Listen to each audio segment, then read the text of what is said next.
Bienvenidas y bienvenidos a un nuevo episodio de la serie de podcast Ciencias Sociales 50, Innovación en tiempos de cambio. Hoy vamos a conversar sobre un tema que resulta central para el modelo académico de construcción colaborativa de aprendizaje, el MACA, que es el concepto de aprender a aprender. Tenemos pues la participación, la compañía, el gusto de recibir a una investigadora experta en este tema. Es la doctora Cristina Stringer, doctora en evaluación educativa e investigadora del Instituto Nacional para la Evaluación del Sistema Educativo y de Instrucción y de Formación en Italia. Es un instituto que se conoce en Italia como INVALSI. Y el tema que nos convoca resulta ser un concepto central también para las políticas operativas de docencia de la UAM Iztapalapa, junto con el modelo colaborativo de aprendizaje que se aprobara en el año 2022. Y bueno, en este tema pues nos acompaña, como les comentaba, la doctora Cristina Stringer, quien ha liderado ya desde el año 2017 un proyecto internacional con la participación de 6 países sobre aprender a aprender, con la participación de 6 países en Europa y América Latina. Y pues bueno, es una experta de talla internacional, ha participado como presidente del Grupo de Desarrollo de Datos en la Red de Infancia de la OCSE, y también ha sido miembro del Consejo Asesor del mismo organismo en materia del manejo de habilidades socioemocionales. Hola Cristina, ¿qué tal? ¿Cómo estás? Muy bien, gracias, usted. Muchas gracias, Cristina, por tu participación. Y bueno, pues si quisiéramos entrar en materia hablando sobre la importancia del aprender a aprender en el siglo XXI, ¿qué definición puedes tener tú al respecto? ¿Qué debemos entender por esta noción? Antes que todo, muchas gracias para tu invitación, Hugo. Es un gusto platicar contigo sobre este tema que nos ha involucrado mucho en el pasado y también ahora. ¿Qué es aprender a aprender? Es una pregunta clave, ¿no? Digamos, porque se podría empezar con algunas metáforas, yo creo, es decir, imágenes que los docentes utilizan para sintetizarlo según nuestro estudio internacional. Hay metáforas como la orquestación, la receta, pero también aprender a aprender se piensa ser como una brújula que ayuda en un camino, en una ruta, ¿no? En términos más científicos, si queremos aprender a aprender, se puede decir que es una hipercompetencia, ¿no? Es una hipercompetencia que orquesta recursos de tipo diferente, recursos cognitivos, metacognitivos, sí, seguro, ¿no? Pero también socioafectivos y motivacionales del individuo en un esfuerzo voluntario para producir conocimiento y mejora sobre el propio aprendizaje, ¿no? En la primera infancia es una capacidad holística para aprender claramente y estableciendo las bases para el aprendizaje a lo largo de la vida y mediando el logro futuro de aprendizaje. Pero esta capacidad se construye gradualmente a lo largo de la vida, desde los primeros años de vida, mediante la interacción de la dotación genética de la persona y su entorno social.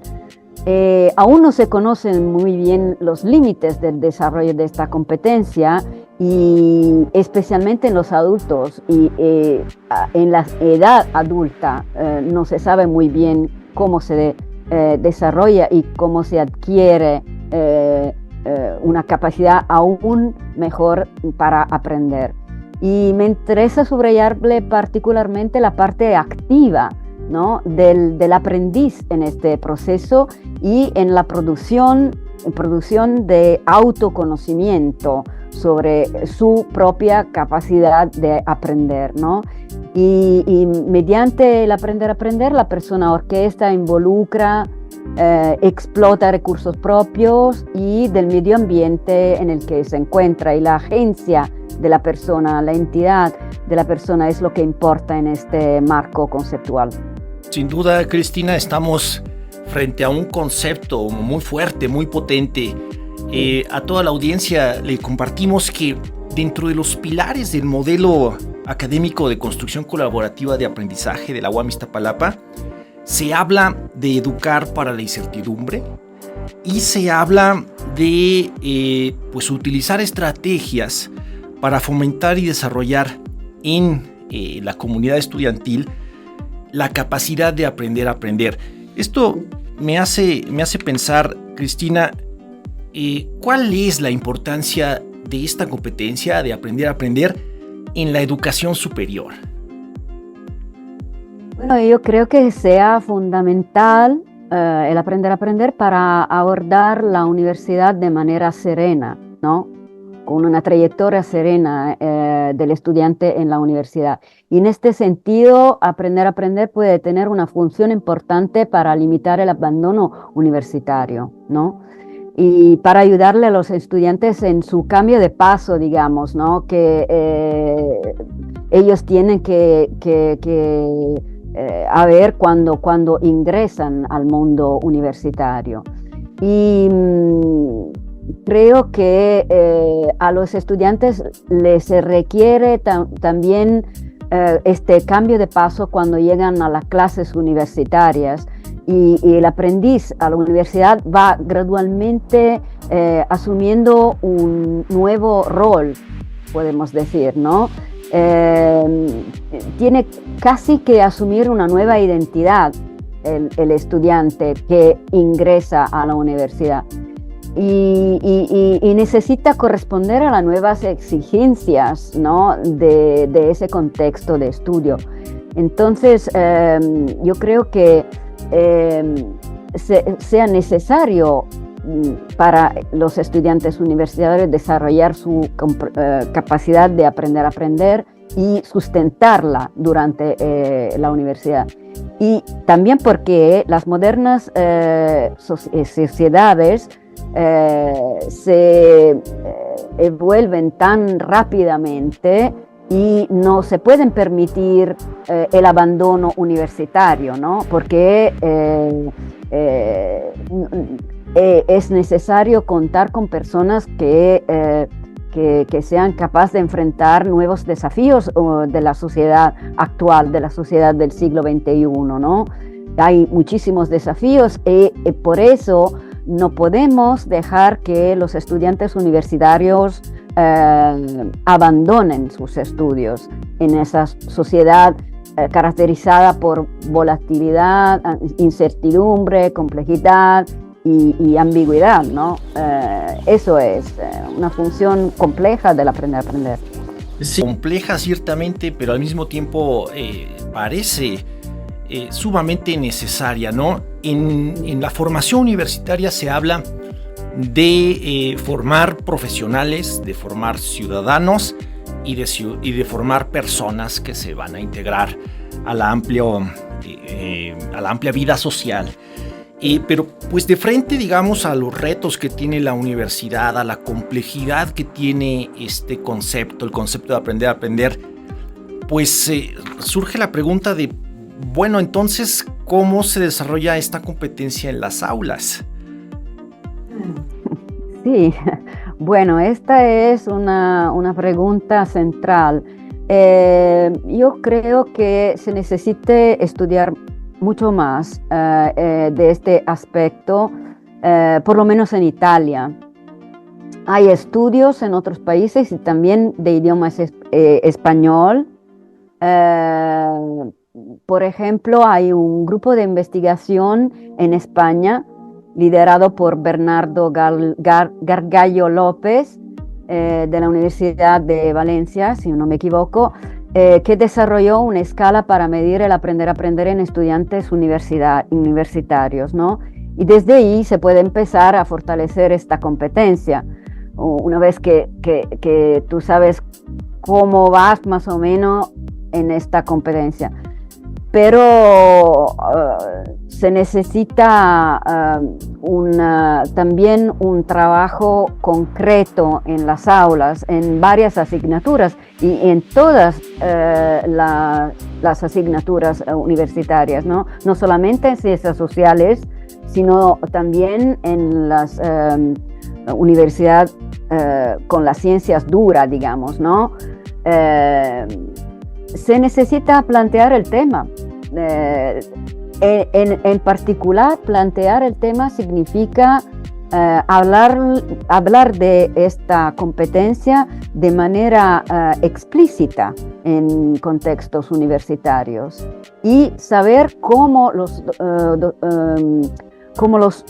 estudiantes universitarios ingresan a la universidad, con qué nivel, digamos, de conocimiento del aprender. Porque, por ejemplo, en Italia, hace unos días, un profesor universitario de una universidad muy importante de Bolonia, en Italia, me dijo que él estudió este tema con una muestra de universitarios italianos, y parece que el 70% de los universitarios italianos de la Universidad de Bolonia no conocen el concepto de aprender, no lo han trabajado o no piensan haberlo trabajado en su trayectoria escolar en la primaria y secundaria, y ingresan en la universidad sin conocer lo que es o sin tener la percepción de conocerlo. Entonces se necesita hablarlo, ¿no? Claro, sin duda estoy completamente de acuerdo. En el caso de la UAM Iztapalapa, pues se ha comenzado a hablar de manera, digamos, oficial a través de este modelo que fue aprobado en el año 2022. Y el concepto de aprender de alguna u otra manera ha estado presente en distintas políticas educativas, en los currículos del Sistema Nacional, de acuerdo pues a la visión educativa que haya en turno. Pero bueno, si pudieras ayudarnos con algún ejemplo de alguna práctica significativa a través de la cual el aprender, digamos, se promueve o se puede llevar a cabo en un aula universitaria. Y bueno, yo tengo algunas líneas, algunas ideas que vienen de la literatura, ¿no?, científica internacional. Lo que se hace, creo, en la secundaria también se puede aplicar a los estudiantes que ingresan a la universidad. Por ejemplo, todos los proyectos que involucran a grupos de estudiantes sobre un mismo problema concreto, ¿no? Un problema concreto de vida laboral o real, ¿no? Según el tipo de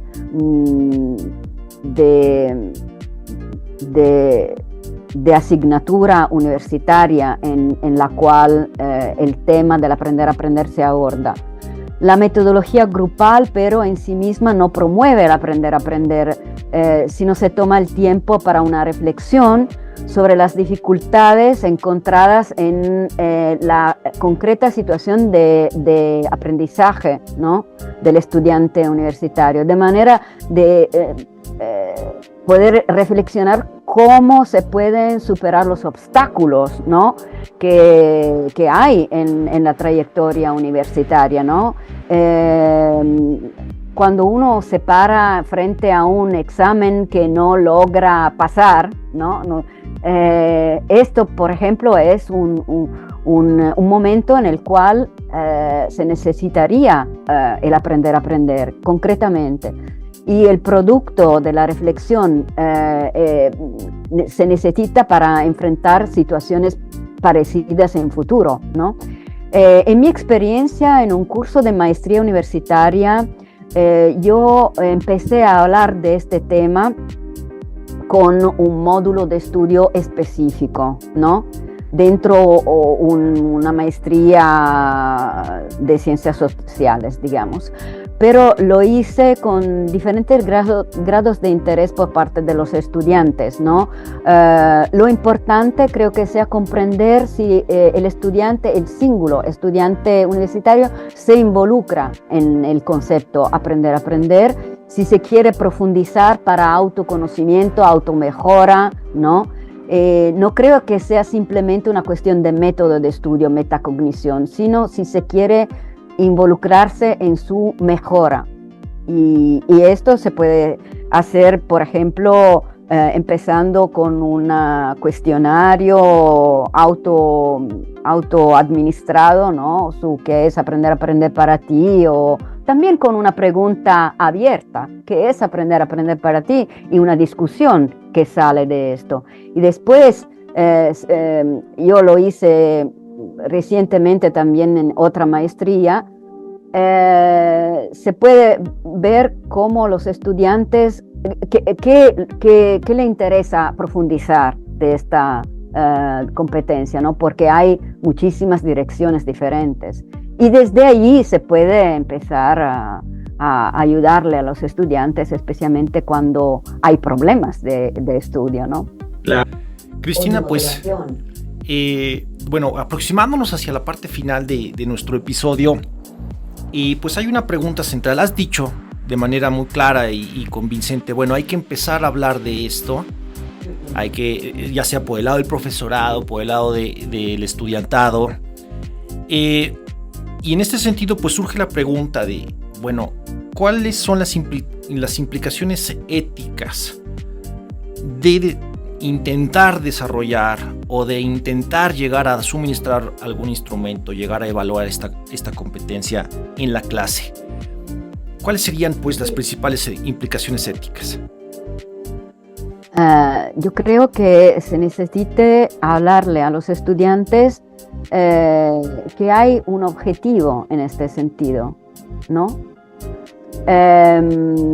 Y que se puedan involucrarse también en la planeación de la evaluación o de lo que se necesita a ellos para aprender mejor y para involucrarse mejor en las asignaturas, en el trabajo universitario, ¿no?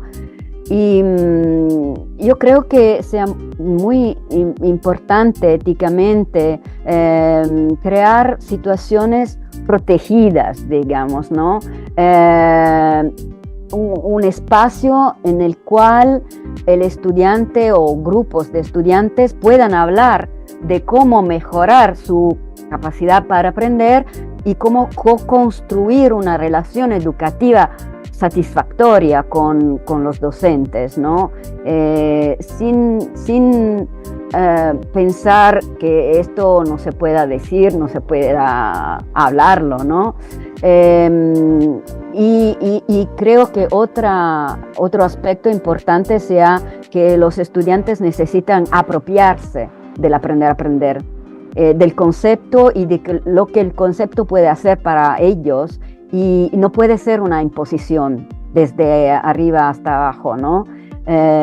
No tiene sentido esto. Se necesita involucrar y una manera de relacionarse entre profesorado y estudiantes en este sentido. Claro, estoy muy de acuerdo, Cristina, con esto que comentas. No puede ser una imposición, tampoco debería ser una simple etiqueta que se ocupa al interior de un modelo educativo, sino algo que se construye con toda la comunidad universitaria. Y yo creo que tu contribución es central para empezar a socializar, para difundir, para hacer explícita la importancia de esta competencia. Cristina, pues permíteme hacerte una pregunta final. Pensando en los contextos universitarios, ¿cuáles serían para ti las principales áreas de investigación para estudiar el aprender a aprender?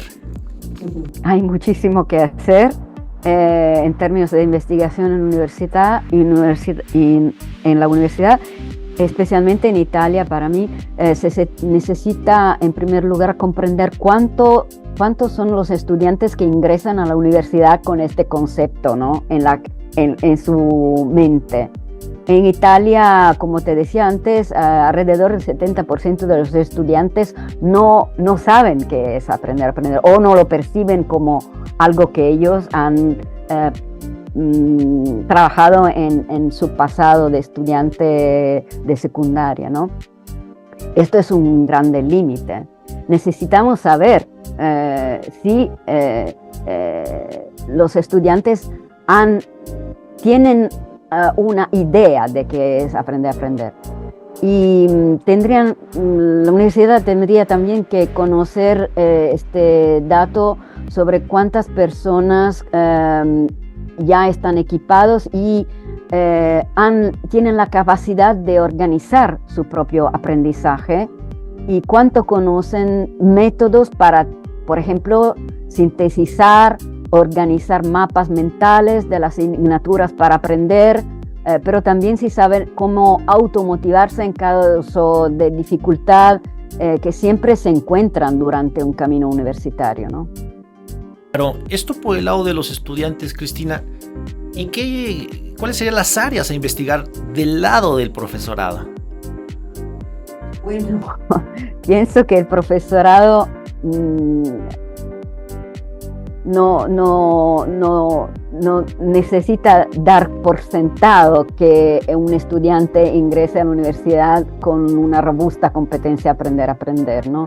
Y el modelo de enseñanza tradicional creo que no funciona mucho para sustentar esta competencia en las aulas universitarias. Se necesita un cambio, pero esto se necesita hablarlo con el profesorado, ¿no?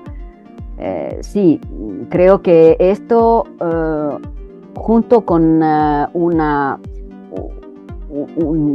recomendación sea para el profesorado que para los estudiantes, siempre se puede mejorar, siempre, si ellos lo quieren. Creo que sí. Yo creo que ese es uno de los aspectos centrales, ¿no? Investigar, claro, qué entendemos por esta competencia, empezar a identificarla en la clase, bajo el supuesto ético de que pues no se puede evaluar algo que no se ha enseñado, no se puede llegar a una meta como sea esta de utilizar estas estrategias, la capacidad de aprender a aprender, si intencionadamente no se ha propuesto un curso que se dirija hacia ese objetivo. Bueno, pues Cristina. Absolutamente, sí, estoy muy de acuerdo con eso. Cristina, pues muchas gracias por tu participación. Y para despedirnos, ¿tienes tú algún mensaje que quieras transmitir a la audiencia? Sí, bueno, para el público en general, yo creo que aprender a aprender parece adquirirse de manera aún más compleja desde la primera infancia hasta la edad adulta, durante la cual no se deja desarrollarse, ¿no? El aprender a aprender. Esto es importante porque a cada edad se puede sustentar sus componentes, ¿no? esenciales y involucrarse profundamente con nuevos aprendizajes, nuevos retos de asignaturas o simplemente nuevos desafíos de conocimiento para aprender a lo largo de la vida y en todas las direcciones, es decir, en la vida personal, social, laboral. Y creo que también se necesita equidad en contextos universitarios y escolares a través del aprender a aprender y creo que esto sea muy, muy importante, ¿no? Equidad, el mensaje de la equidad. Porque claramente si uno proviene de un contexto bastante alto en términos socioeconómicos culturales, ingresa a la universidad probablemente con la herramienta, ¿no? para aprender. Si esto no es el caso, se necesita ayudarle a las personas para un sereno camino universitario. Y con esto pues cerramos con algo que comentabas al inicio, ¿no? El producir uno de los objetivos también del modelo es y yo creo que es coherente con esta idea de la serenidad, que es el fomentar el gusto por el conocimiento. Sí, el gusto, la curiosidad para aprender, que siempre se necesita fortalecer o sustentar, digamos, ¿no? Bueno, pues Cristina, muchas gracias. Ha sido un honor contar con tu participación, Cristina, investigadora senior del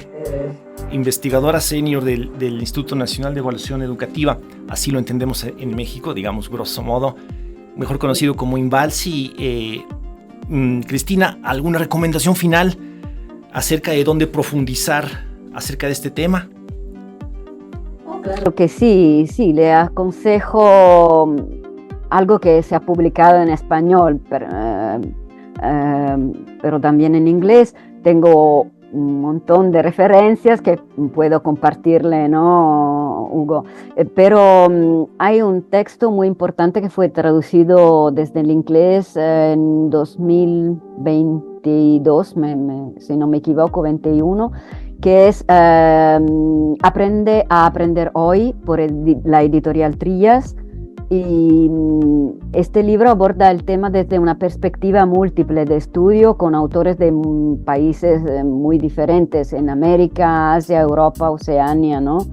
Otro recurso útil puede ser el texto liderado por Frida Díaz Barriga, que aunque es Aprender a aprender y se propone actividades para estudiantes y profesores de secundaria, tal vez pueda ser un recurso, ¿no?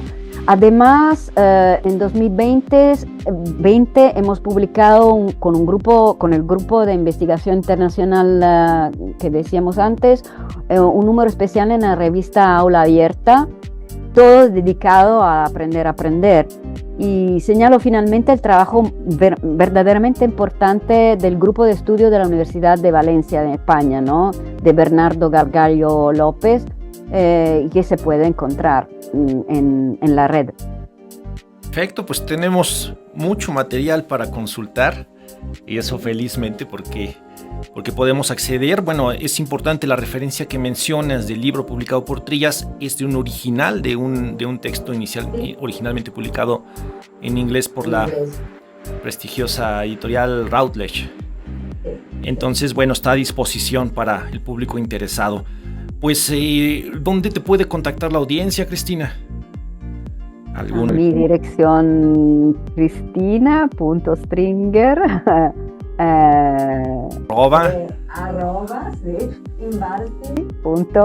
@invalsi.it. Muy bueno, pues con esto agradecemos profundamente tu participación en este episodio, Cristina. Muchas gracias por tu contribución. Y pues bueno, con esto concluimos este episodio titulado Aprender a aprender en la universidad y hemos discutido sobre algunos aspectos generales de su desarrollo.